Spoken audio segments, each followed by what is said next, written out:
On the way to Basra, Ali told the people in Sermon 228 that Prophet Muhammad lived whatever he was commanded. And Ali, through that, repaired the terrors in society among the believers, be they Keith or Ken. And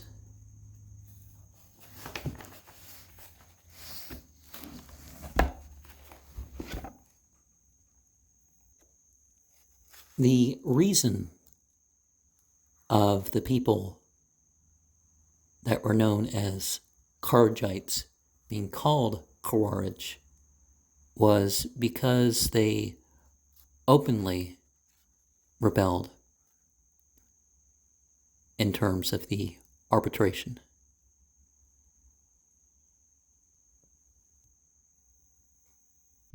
The purpose of the wars against Syria and Egypt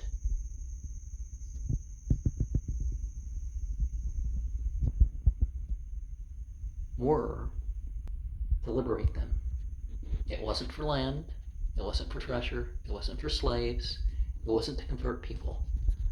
I forget where the narrations are exactly, but both the Shia and the Sunni have narrations that those four causes make war an accursed thing. And Ali had to deal with the patriots of Muawiyah during his whole rule. And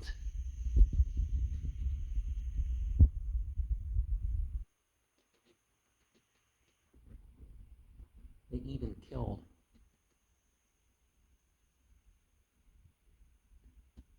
the governor of Egypt.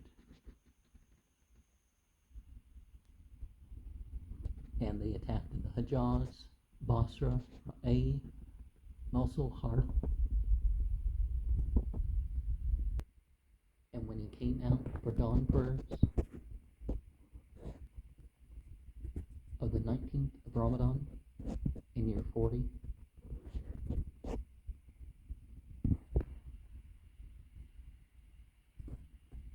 Abdul Rahman ibn Muljim Muradi had came there with a hidden sword with poison on it.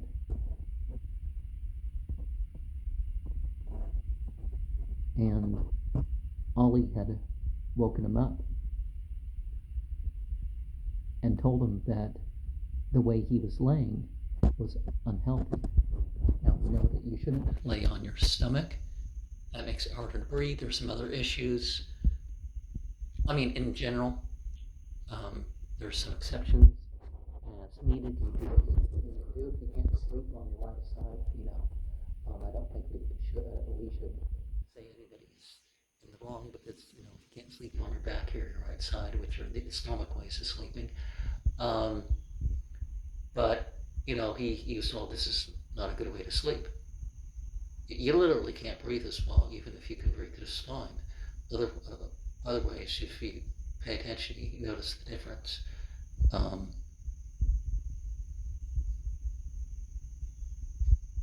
That's why, when people are taken prisoner, they should only be laid down like that to subdue them. And there should be a check in terms of, their, if that's causing any problems with their breathing. Now, if they're saying they can't breathe before that, well, that has obviously nothing to do with their position. And also the left side, we're supposed to lay on the left side, particularly to eat. Ali knew that the guy was armed. And warned him, hey, there's some bad intentions in you. Deal with that. And then he called the people to prayer. But the guy, of course, abandoned the prayer to stab him. And eventually, of course, Ali died from the stabbing. And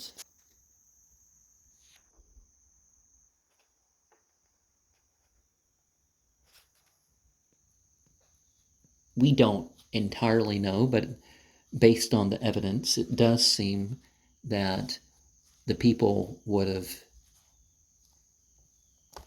dealt with their Muawiyah issue and other things in society would have worked towards perfection if he had been allowed to live a long life as ruler. And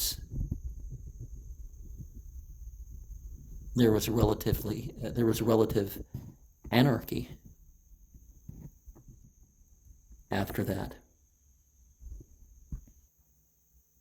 More than 8,000 books have been written about Ali, and they are in all sorts of languages. It started with Arabic and made its way to Farsi and some other languages.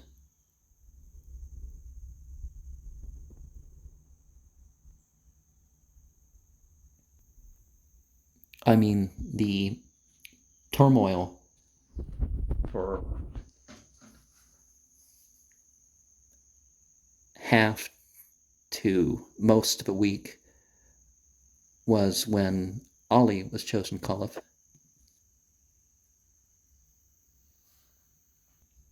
Ali wasn't asking to be a temporal ruler, and the people, as noted in the other sermon, very much insisted that he had to be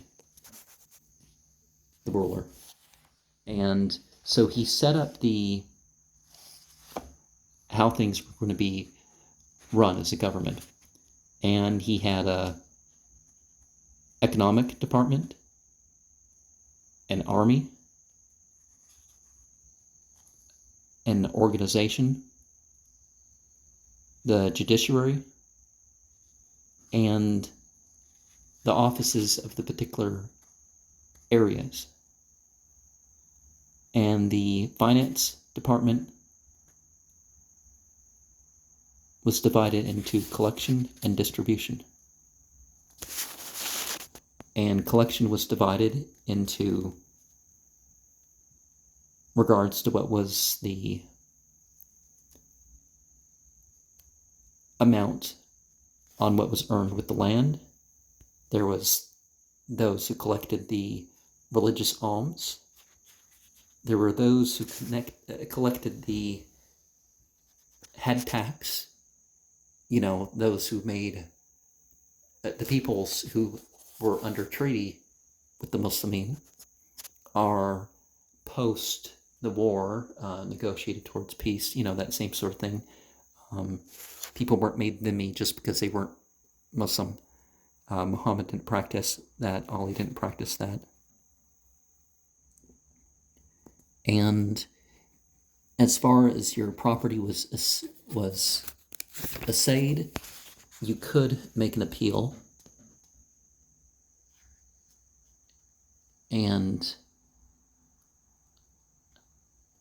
a jarib is 2,268 3/4 square yards.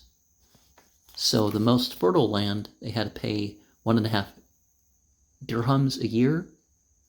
The second class, 1 dirham per jarib, half a dirham per jarib if it was third, and if there was vines and orchards and trees and all that sort of stuff, they would pay 10 dirhams per jarib.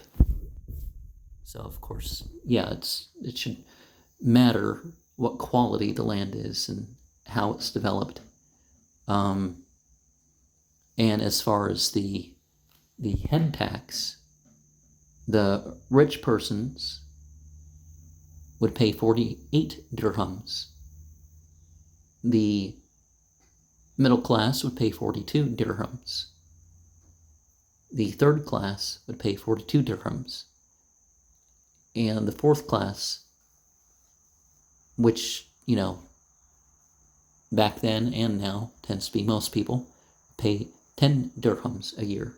And isn't a dirham equivalent to a day's pay? Is that it?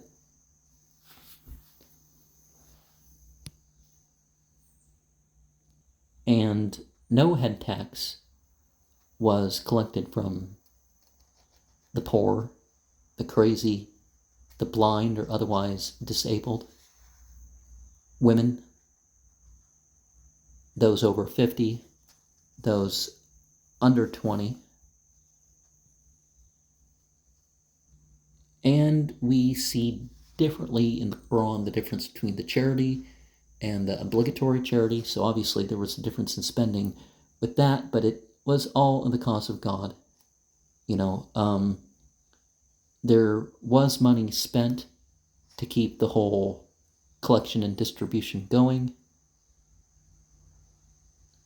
Some people were given amounts of money for projects to help them. Some of that obviously would have been like repairing a house or something like that.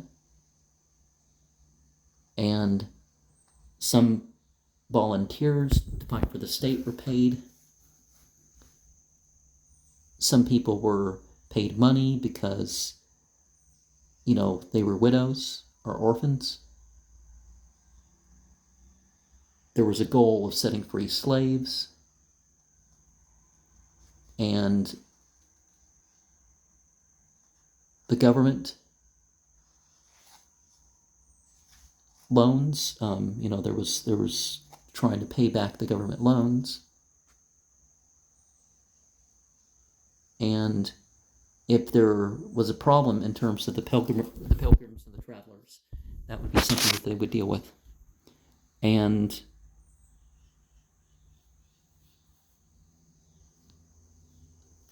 from the head tax, the army was maintained, because the army had to defend the dhimmi. The roads and military enclosures and infrastructure and stuff, wells, stay houses for travelers or those who would need it. That was something that they would concentrate the money on.